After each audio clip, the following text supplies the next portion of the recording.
दोस्तों, बिहार अध्यापक भर्ती की तैयारी करवाई जा रही है। जूनियर अध्यापक पीजीटी और पीजीटी सामान्य अध्ययन के जो 40 मार्क्स के क्वेश्चन पूछे जाते हैं। आज के वीडियो में हम लोग बिहार SCERT बेस्ड जितने भी क्वेश्चन हैं कृषि एवं वन संसाधन से रिलेटेड क्वेश्चन कवर करने जा रहे हैं। तो दोस्तों, बिना देरी किए अब हम लोग शुरू करते हैं। जो पहला क्वेश्चन है, बिहार में कितने प्रतिशत क्षेत्र में खेती की जाती है? तो बिहार में 60% क्षेत्र में खेती की जाती है। और ये 4 फसलें हैं बिहार में, एक भदई, अगहनी, रबी और गर्मा लगाई जाती है। गर्मा जो फसल होती है जायद की फसल की जाती है, रबी और खरीफ के बीच की फसल को कहा जाता है। राज्य की कितनी प्रतिशत जनसंख्या कृषि कार्य में लगी हुई है? तो 75% है जनसंख्या जो कृषि कार्य में लगी हुई है। क्वेश्चन नंबर तीसरा है, इनमें से कौन गन्ना उत्पादक जिला नहीं है? तो गन्ना उत्पादक जो जिला है वो रोहतास नहीं है। बाकी दरभंगा, मुजफ्फरपुर और पश्चिमी चंपारण में खेती गन्ना की जाती है। वही इसमें अगर प्रश्नगत दिए गए विकल्पों में रोहतास जिले में गन्ना का उत्पादन नहीं होता है। पश्चिमी चंपारण, पूर्वी चंपारण, गोपालगंज, मुजफ्फरपुर बिहार के गन्ना प्रमुख उत्पादक जिले हैं। बिहार के जूट उत्पादन में गिरावट हो रहा है। बी ऑप्शन इसका राइट आंसर हो जाएगा। जूट उत्पादन बिहार के उत्तर पूर्वी जिलों में होता है क्योंकि यहाँ अधिक वर्षा वाला क्षेत्र है। वर्तमान में इसके उत्पादन में तेजी से गिरावट हो रही है। बिहार के प्रमुख जूट उत्पादक जिलों में पूर्णिया, कटिहार, मधेपुरा और दरभंगा जिला है। तंबाकू उत्पादन क्षेत्र है, तो तंबाकू उत्पादन क्षेत्र में गंगा का दियारा, डी ऑप्शन इसका राइट आंसर हो जाएगा। बिहार में तंबाकू उत्पादन के लिए गंगा का दियारा क्षेत्र सबसे उपयुक्त है। बिहार के तंबाकू उत्पादक जिले समस्तीपुर, वैशाली, दरभंगा, पटना, मुंगेर और मुजफ्फरपुर आदि हैं।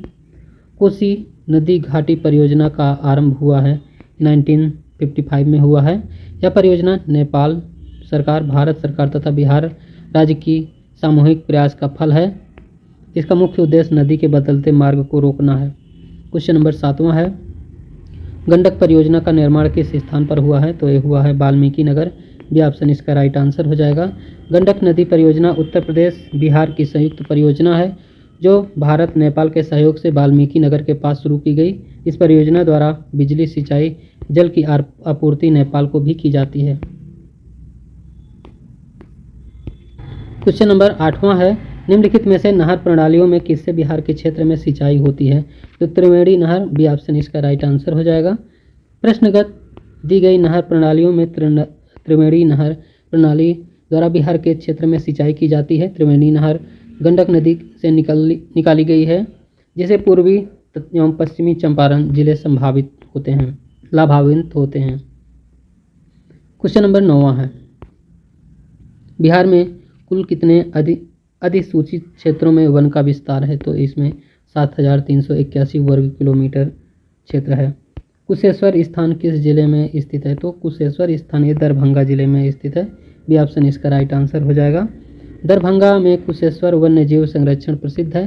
कुशेश्वर स्थान पर पहले बड़ी संख्या में प्रवासी पक्षियों का शिकार होता था, लेकिन जन जागरण के कारण अब वहां पर किसी भी प्रकार का शिकार करना पूर्णतः वर्जित हो गया है।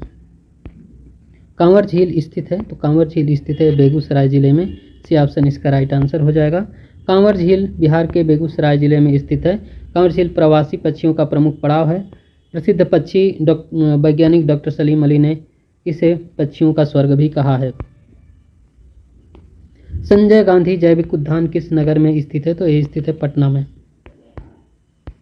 निम्नलिखित में से कितने सेंटीमीटर रेखा आर्द्र पतझड़ वन शुष्क पतझड़ वन को विभाजित करती है? तो 125 सेंटीमीटर इसका राइट आंसर हो जाएगा। क्वेश्चन नंबर 14, निम्नलिखित में से बिहार की पहली नदी घाटी परियोजना कौन सी है? तो सोन नदी घाटी, सी ऑप्शन इसका राइट आंसर हो जाएगा।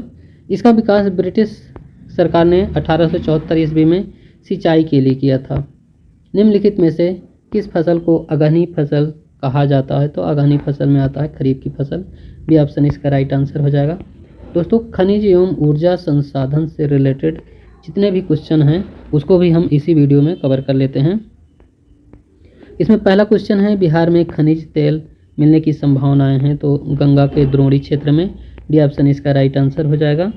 चूना पत्थर का उपयोग मुख्य रूप से किस उद्योग में होता है? तो सीमेंट उद्योग में चूना पत्थर का उपयोग होता है। विंध्य शैलों में सीमेंट वर्ग का चूना पत्थर प्रचुर मात्रा में पाया जाता है। भारत में समुद्री सीपियों का उपयोग करते हुए सीमेंट का प्रथम संयंत्र चेन्नई में 1904 ईस्वी में स्थापित किया गया था। तीसरे में पूछा है पाइराइट खनिज है, तो एक अधात्विक खनिज है। पाइराइट एक अधात्विक खनिज होता है।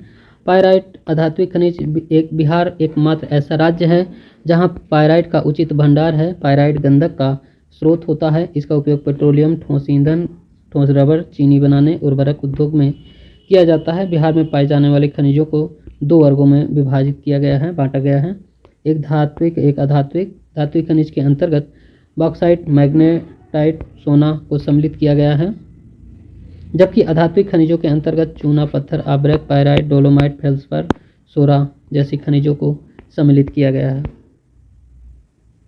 बिहार की सोना ऐश से प्रति टन शुद्ध सोना प्राप्त होता है, तो ये होता है 0.1 से 0.6 ग्राम। बी ऑप्शन इसका राइट आंसर हो जाएगा। कहलगांव तापी विद्युत परियोजना किस जिले में अवस्थित है? ये जिला भागलपुर है। ये ऑप्शन इसका राइट आंसर हो जाएगा। परंपरागत ऊर्जा स्रोत बिहार में कई तापी विद्युत केंद्र हैं। इनमें कहलगांव, कांटी, बरौनी तापी विद्युत केंद्र प्रमुख है। Kahalgaon super thermal power Bihar के भागलपुर जिले में स्थित है, जो केंद्र सरकार द्वारा प्रायोजित एनटीपीसी के अधीन कार्य करता है। कहलगांव सुपर थर्मल पावर की बिहार की सबसे बड़ी तापी विद्युत परियोजना है। कांटी तापी विद्युत परियोजना किस जिले में स्थापित है? तो ये मुजफ्फरपुर। सी ऑप्शन इसका राइट आंसर हो जाएगा। कांटी तापी विद्युत परियोजना बिहार के मुजफ्फरपुर जिले में स्थित है। बरौनी ताप विद्युत परियोजना की स्थापना रूस की सहायता से किया गया था, जो बिहार के बेगूसराय जिले में स्थित है। कांटी बिजली उत्पादन निगम, राष्ट्रीय ताप विद्युत निगम और बिहार राज्य विद्युत उत्पादन कंपनी लिमिटेड का संयुक्त उपक्रम है। क्वेश्चन नंबर 7वां है। 7वां में पूछा गया है बिहार में बीएचपीसी द्वारा बृहद परियोजनाओं की संख्या कितनी है? तो 7 है। डी ऑप्शन इसका राइट आंसर हो जाएगा। क्वेश्चन नंबर 8वां है। 8वां में पूछा गया है निम्नलिखित में से कौन आब्रक का एक प्रकार है? आब्रक का एक प्रकार है मॉस्कोबाइट। सी ऑप्शन इसका राइट आंसर हो जाएगा। मॉस्कोबाइट बहुत ही उच्च कोटि का आब्रक होता है।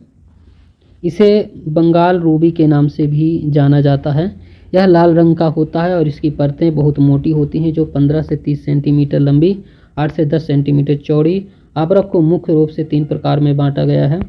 एक है मॉस्कोबाइट, दूसरा है फाल्गोफाइट, तीसरा है बायोफाइट। क्वेश्चन नंबर 9वां है। निम्नलिखित में से किस खनिज को ब्लैक लीड के नाम से जाना जाता है? ये ग्रेफाइट है। ग्रेफाइट को ब्लैक लीड के नाम से जाना जाता है। ब्लैक लीड या प्लम्बको के नाम से भी इसे जानते हैं। इसका उपयोग पेंसिल की नोक बनाने में, न्यूक्लियर रिएक्टर में मॉडरेटर के रूप में। ग्रेफाइट बिहार के मुंगेर और रोहतास जिलों से प्राप्त किया जाता है।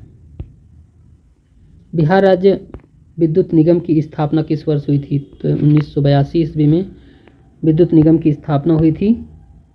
बिहार में जल विद्युत के लिए 1982 में बिहार राज्य जल विद्युत निगम का गठन किया गया। इसके द्वारा 2055 मेगावाट उत्पादन का लक्ष्य रखा गया है। सिंदरी उर्वरक उद्योग के लिए पाइराइट किन खदानों से प्राप्त किया जाता है? ये रोहतास। सी ऑप्शन इसका राइट आंसर हो जाएगा। सिंदरी उर्वरक उद्योग के लिए पाइराइट रोहतास एवं कैमूर खदानों से प्राप्त होता है। अमझोर पहाड़ी में पाइराइट का जमाव 125 किलोमीटर क्षेत्र में पाया जाता है। अमझोर पहाड़ी से 40% गंधक प्राप्त किया जाता है। अब हम लोग पढ़ेंगे बिहार उद्योग एवं परिवहन से रिलेटेड जितने भी इम्पोर्टेंट क्वेश्चन हैं उसको हम लोग कवर करेंगे। तो बिहार के किस शहर में कांच उद्योग स्थापित है? तो हाजीपुर। ये ऑप्शन इसका राइट आंसर हो जाएगा। बिहार के हाजीपुर शहर में कांच का उद्योग स्थापित है। कांच के उद्योग प्राचीन उद्योग हैं। यहाँ पहले कांच की चूड़ियाँ बनाई जाती थी। अब औषधि निर्माण के विकास के साथ कांच उद्योग का विकास हुआ। सीसी तेल, बोतल, अन्य कार्यों के लिए बालू, सिलिका, सोडा, एस, चूना पत्थर, सोडियम सल्फेट, पोटेशियम कार्बोनेट, सोरा सुहागा, बोरिक एसिड, सीसा, बेरियम ऑक्साइड आदि पदार्थ कच्चे माल के रूप में प्रयुक्त होते हैं। यहाँ कांच का उत्पादन पटना, हाजीपुर, दरभंगा और भागलपुर में होता है। सिगरेट का कारखाना कहाँ है? तो ये मुंगेर में स्थापित है सिगरेट का कारखाना। सिगरेट का कारखाना मुंगेर के दिलावरपुर में है। भारतीय तंबाकू कंपनी 1910 में मुंगेर में सिगरेट उद्योग स्थापित किया। बीड़ी उद्योग के लिए तेंदू के पत्ते यहाँ झारखंड के पठारी क्षेत्र से प्राप्त किए जाते हैं। बीड़ी के कारखाने मुख्यतः मुंगेर, गया, पटना, झाझा, लखीसराय, जमुई, आरा, बक्सर, महनार, दलसिंह सराय एवं शाहपुर आदि में अवस्थित हैं। क्वेश्चन नंबर तीसरा है, रेल वर्कशॉप कहाँ स्थित है? तो रेल वर्कशॉप स्थित है ये जमालपुर में। रेल वर्कशॉप जमालपुर में स्थित है। जमालपुर वर्कशॉप को भारतीय रेलवे द्वारा सबसे विविध निर्माण गतिविधियों के साथ सबसे बड़ी और सबसे पुरानी लोकोमोटिव वर्कशॉप होने का गौरव प्राप्त है। जमालपुर वर्कशॉप की स्थापना 8 फरवरी 1862 को east Indian railway locomotive workshop के रूप में की गई है। खाद्य कारखाना कहाँ स्थापित है स्थित है? तो ये स्थित है बरौनी में। ए ऑप्शन इसका राइट आंसर हो जाएगा। बिहार राज्य के बरौनी में खाद्य कारखाना अवस्थित है जो हिंदुस्तान फर्टिलाइजर उद्योग के नाम से जाना जाता है। बरौनी पेट्रोकेमिकल नेफ्था प्राप्त किया जाता है। इसके अतिरिक्त वर्निश, तेल, साबुन, दवाइयाँ, हल्के वर्ग की रासायनिक वस्तुएं भी तैयार की जाती हैं। नेक्स्ट क्वेश्चन है, किस नगर में कालीन तैयार किया जाता है? तो दाऊद नगर। दाऊद नगर कालीन के लिए फेमस है, तो बी ऑप्शन इसका राइट आंसर हो जाएगा।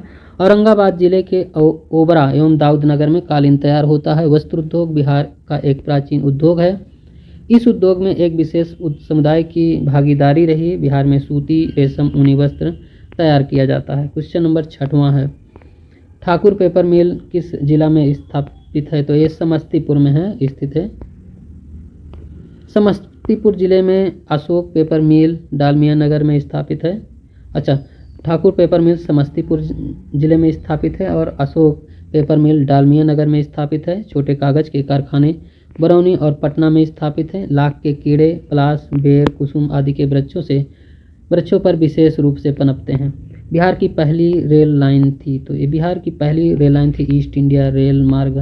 बिहार की पहली rail line east India rail मार्ग थी। बिहार के रेल मार्ग का विकास ब्रिटिश काल में सर्वप्रथम 1860 में हुआ।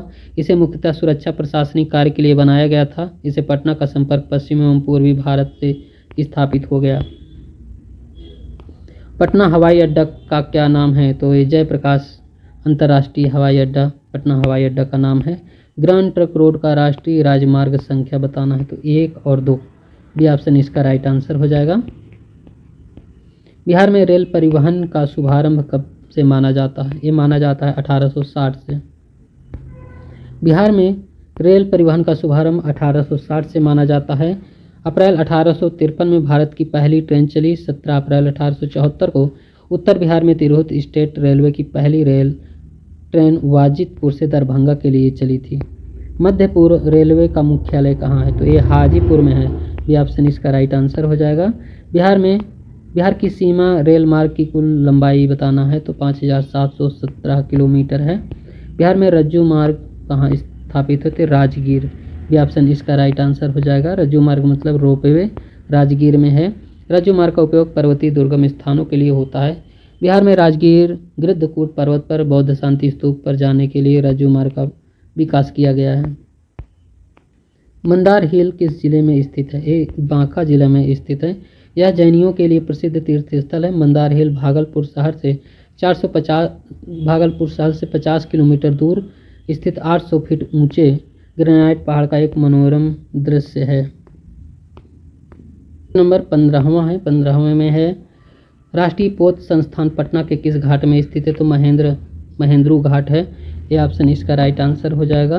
महेंद्रू घाट, इससे रिलेटेड कुछ इंपॉर्टेंट फैक्ट है। राष्ट्रीय पोत संस्थान पटना महेंद्रू घाट पर स्थित है। गंगा नदी में हल्दिया इलाहाबाद राष्ट्रीय जलमार्ग विकसित किया गया है।